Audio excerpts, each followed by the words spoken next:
Thesis.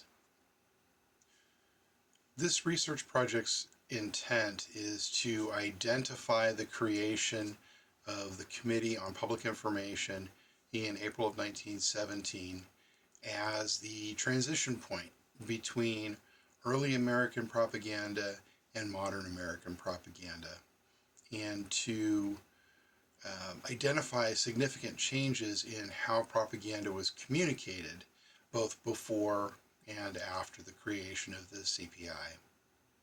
Significance. By determining the creation of the CPI as the transition point between early American and modern American propaganda, we can identify the characteristics of the transition and follow the threads of those characteristics through the evolution of propaganda over various time periods to its next transition point.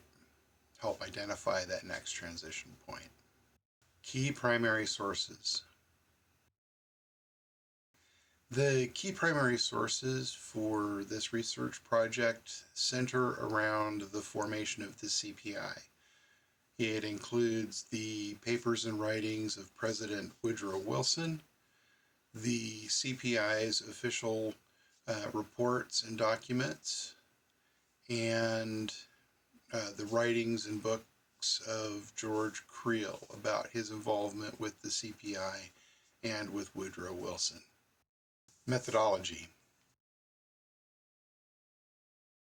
The process involved identifying the significant difference between the primary characteristics of how propaganda was communicated before the creation of the CPI and how propaganda campaigns were communicated after the creation of the CPI, with an understanding of the significant differences between those two, comparing that level of significance against additional periods of time after the creation of the CPI to look for any other significant changes in the way that propaganda campaigns were communicated.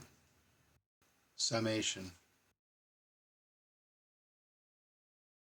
The research indicates that the formation of the CPI did mark a significant difference in how propaganda campaigns were communicated before the creation of the CPI and after.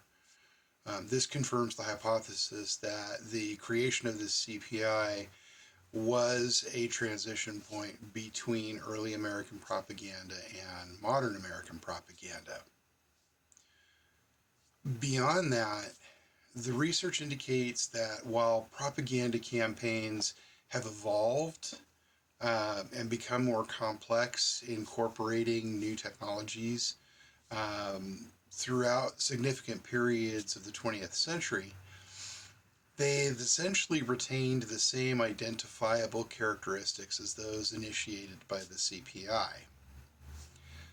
This research also indicates that significant changes in who, what, where, and how propaganda is communicated have actually begun to appear in the first decade of the 21st century, primarily with the advent of the internet and with social media. And by the second decade, the process had changed significantly. This indicates that a new era of American propaganda and world propaganda is taking place now. Thank you for taking the time to review this video defense on my research paper for the origins of modern American propaganda.